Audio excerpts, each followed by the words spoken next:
Welcome back to SEC Now, 2026 SEC Kickoff presented by Regions Bank. We've had such a great week here in Tampa, Florida. They've been a fantastic host city for us. Our first time bringing this event to the state of Florida as we get set to hear from Mississippi State head coach Jeff Lebby. Taking a look at some of the key departures from last season, notably quarterback Blake Shapen and wide receiver Brennan Thompson. We just talked to new QB1 Kamario Taylor a couple of minutes ago. Somebody who I'm sure Coach Lebby will be asked about quite a bit when he takes the podium coming up here behind us. He's entering his third season as the head coach out there in Starkville, looking to improve on that 5-8 record from a season ago as we get set to send things over to SEC Commissioner Greg Sankey, who will be taking the stage in just a moment to introduce Coach Lebby.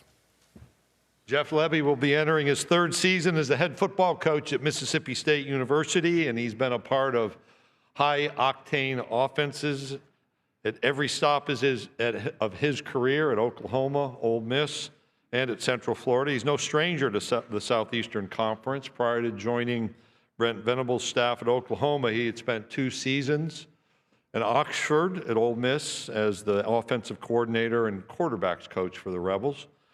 A former Oklahoma Sooners offensive lineman, Jeff graduated from Oklahoma in 2007. He had an injury that cut short his playing career and moved him into the role as a student assistant at Oklahoma for 4 years. He and his wife Staley are proud parents of a daughter Cora and a son Kane. Kane, which I read this last year from what I've been told repeatedly, claims to continue the title of the most athletic member of the Lebby family, given his multi-sport talents. And off the field, both Jeff and Staley are also ambassadors for the game through their strong support of the Make-A-Wish Foundation and Dak Prescott's Faith, Fight, Finish Foundation. And their work has been recognized each of the last 2 years by the All-State Good Works team. Welcome to the podium, Mississippi State University head football coach, Jeff Lebby.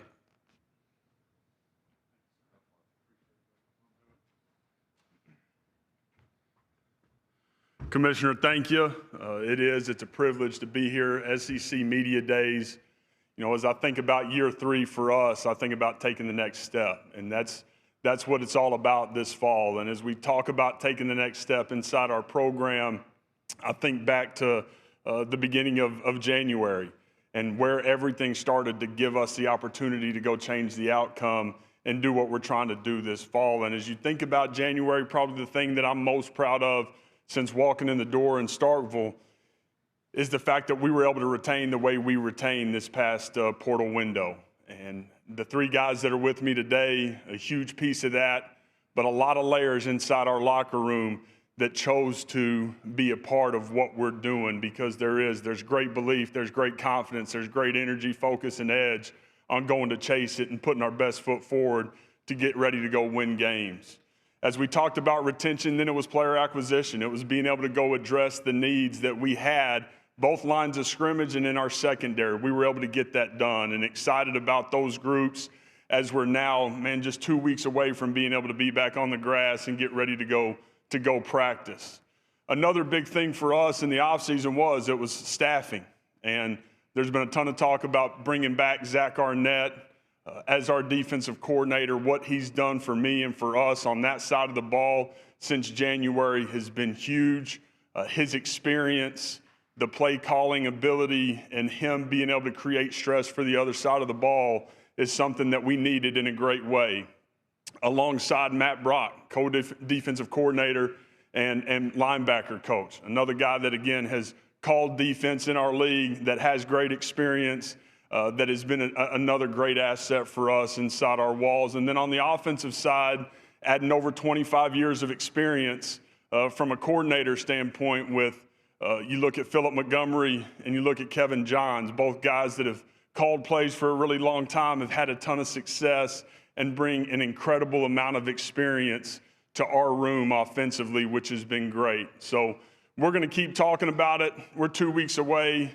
Great confidence in what we've got going inside our walls. I think as you talk to our 3 guys that are here today, they're going to be a great voice for us and the belief and the energy that's happening inside our walls. So again, incredibly grateful to be here. With that, I'll open it up. Thank you, Coach Lebby. If you have a question, raise your hand. We'll get a microphone to you. We're going to start Here, Lauren, here in the center aisle, about halfway back.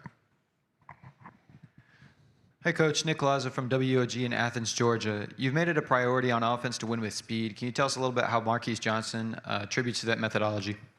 Yeah, Marquise is a guy that does. He's got great top end.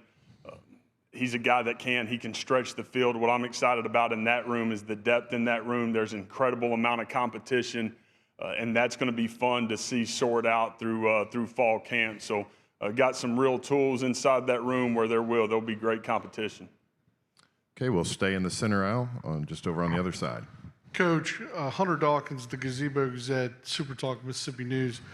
Coach, your offensive line doesn't have a whole lot of experience, but you being a former offensive lineman, talk to me about having a dual threat quarterback and what you're teaching the schemes or strategy for the offensive line. Yeah, for us, as we're building that offensive line right now and continuing to develop it as we sit here today, we're in a much better spot than we were a year ago today. We've got very capable people inside that room. I was saying it earlier, but we've got 6 guys that I'm incredibly excited about having the ability to go play winning football for us.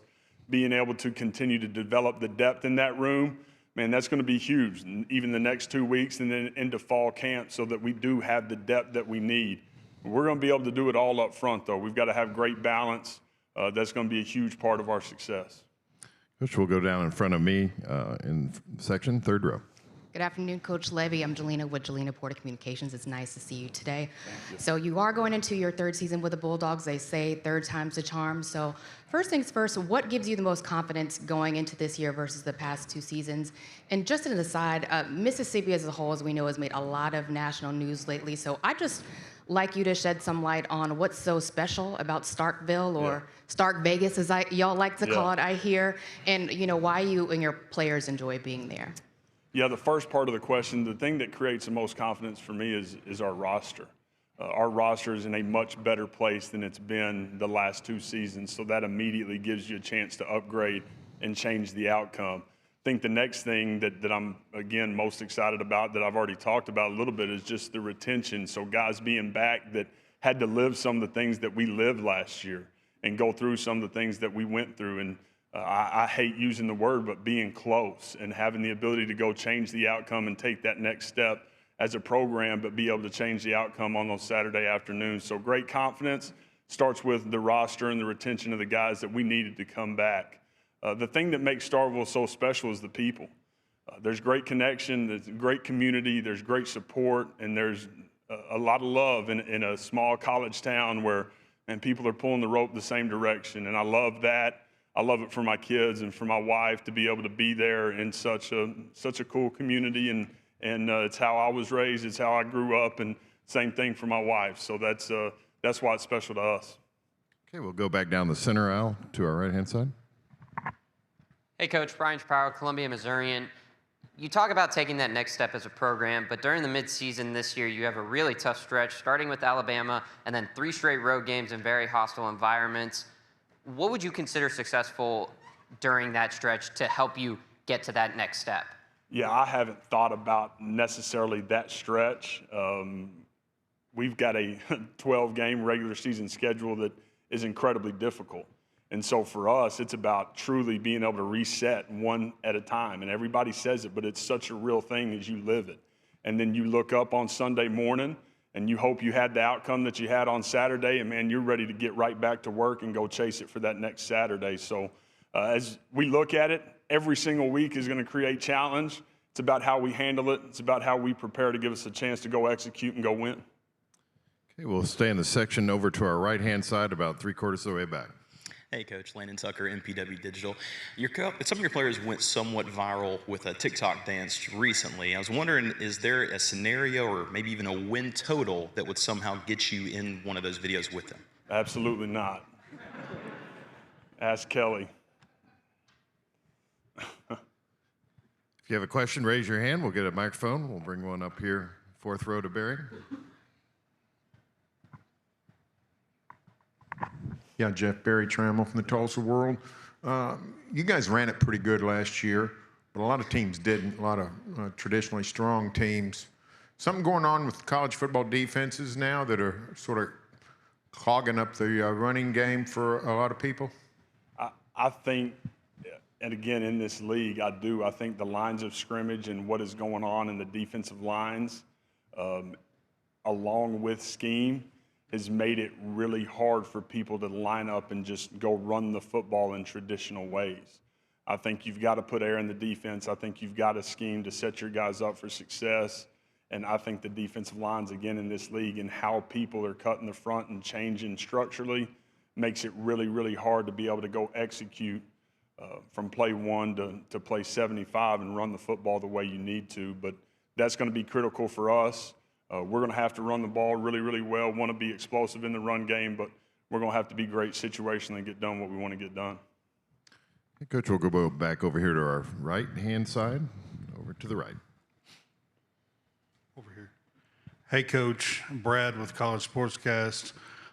You talked about bringing Zach Arnett back into the fold. Just run through the process of how that happened and just bringing him back into Mississippi State. Yeah, the biggest thing for me was wanting to add a piece inside that defensive staff room to be able to go run it that had ran it, that had called it inside this conference. That's what I wanted first, and had the experience of being a defensive coordinator and having to adjust and understood the grind of what we do every single week. Obviously, Zach has that. And I coached against him, didn't enjoy going against him. He made it really, really hard. And that, for me, was just another great stamp and a check-the-box situation where I knew what I was getting. And I've talked a ton about being the aggressor, being able to affect the quarterback, creating negative plays. He's done that. And he has been awesome in the building. He's been great from a leadership standpoint on that side of the ball for us. And I feel like it does free me up in a great way, which has been awesome. Okay, we'll go in the section in front of me, about 3/4 of the way back. Hey, Coach. Chris Marler, LouisianaSports.net yet. I had a follow-up to the TikTok question, but I'm not going to do that to you. Kamario Taylor last year put up video game numbers in his 2 starts at the end of the season. What's his ceiling this year, and what's one thing he has to work on most going into the season? Yeah, I don't necessarily put a ceiling on K1. He's a special young man. He's a special talent, but he's a special young man. We're going to be incredibly aggressive from an install standpoint, the way this guy retains, the way he goes about his business on the day-to-day to be able to prepare to put himself in position to go have success in between the white lines, it's elite. And that's one of the things I'm probably most excited about. For him, I would like to think that if you asked him his #1 goal this year, the first thing is to start a minimum of 13 games. That means stay healthy. That means not take unnecessary hits and finding ways to get down, to get out of bounds, and understanding it's about the next play. So I'm incredibly excited. I'm proud of who he is and how he's led for being a young guy. Man, he doesn't act young, and he does. He got a big-time future, and really excited about what he's going to be able to do for us. If you have a question, raise your hand. We've got a couple microphones out there we can get to you.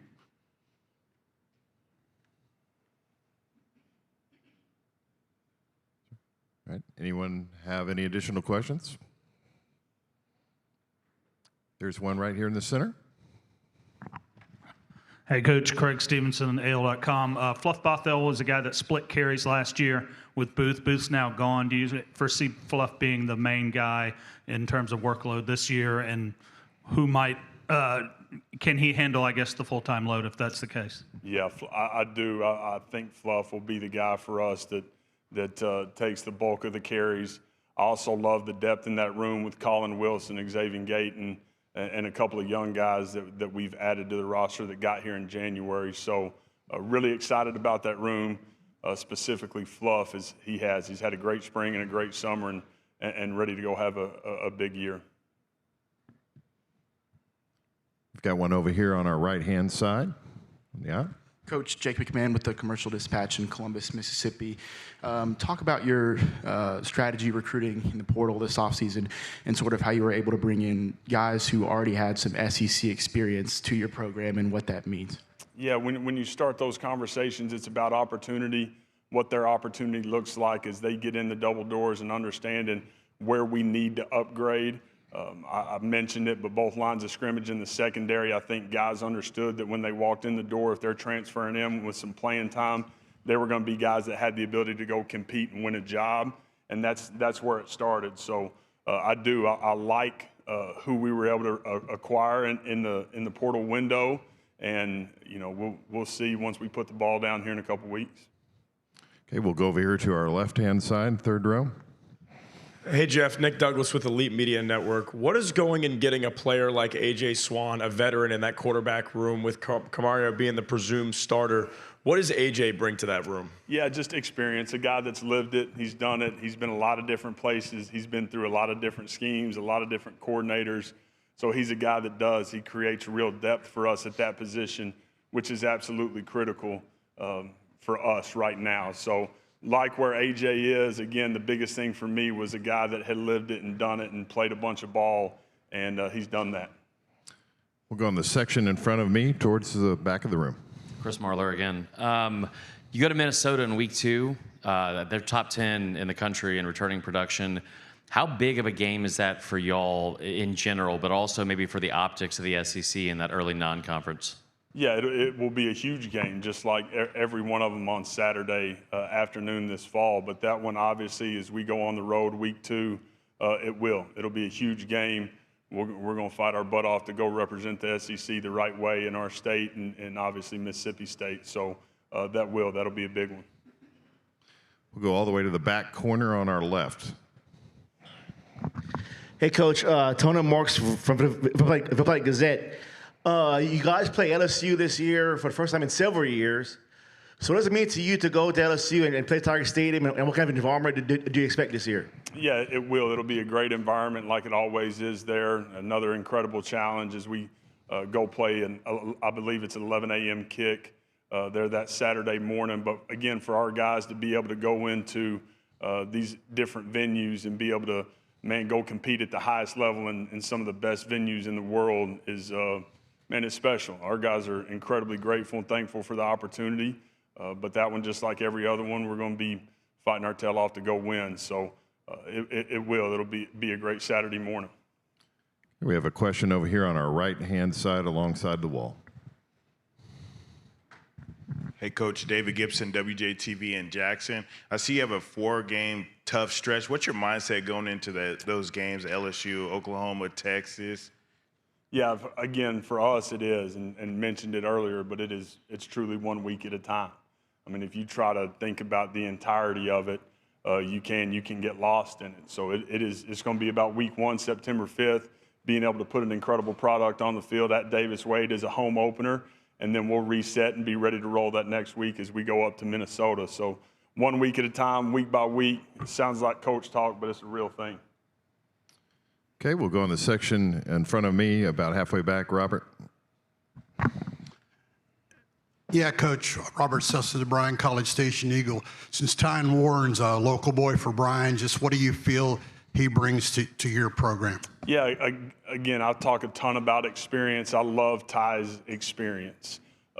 As an incredible college player and then an elite NFL player, and then as he's transitioned into being a great defensive line coach. So had great familiarity with Ty, really excited about his addition to the staff. Our guys love him, and I think it's great for those guys in the interior to be able to look at a guy and say, okay, this is what it's supposed to look like, and he knows what it's supposed to look like. So been a great addition to the staff.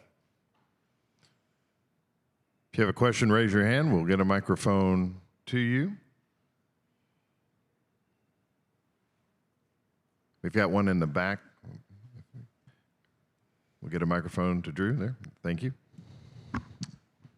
Coach Drew DeArmond, WZZN Radio, Huntsville, Alabama. I wanted to ask about a kid from my state, near my area, Fluff Bothwell. I know he had a good year for you last year, but was banged up. What are your expectations for him, and what do you think he can accomplish this year for Mississippi State? Yeah, I think he's got an opportunity to accomplish a lot. Again, he was banged up. Played really, really well against Tennessee. He got banged up that next week and ended up not having him for a couple of weeks. He's done a great job with his body and putting himself in position, to feel better than he's ever felt, and excited about his ceiling and what he's got a chance to go do. Any additional questions? We'll get a microphone to you. All right, Coach Lebby, thank you for your time this afternoon. Appreciate it. Thank y'all. Hail State.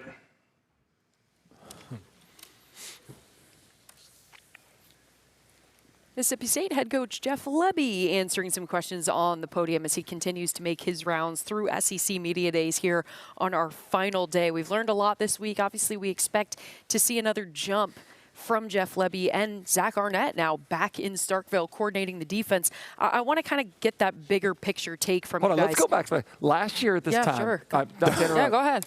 This guy was the biggest Mississippi State promoter last year. Do you remember? Of course in I studio. Did you host that show last year? It depends Maybe. on which studio, because in the Read and React studio, I was he gonna took say- credit for Vanderbilt now being good. I'm talking about he in the- had pet project them into being a winning football team for 2 years. That actually happened. Well, I also know that Roman and I would do our signing day shows together, and I believe he committed to every SEC team. If he could have done it again, he would have committed to every SEC team. So I love all. anyway.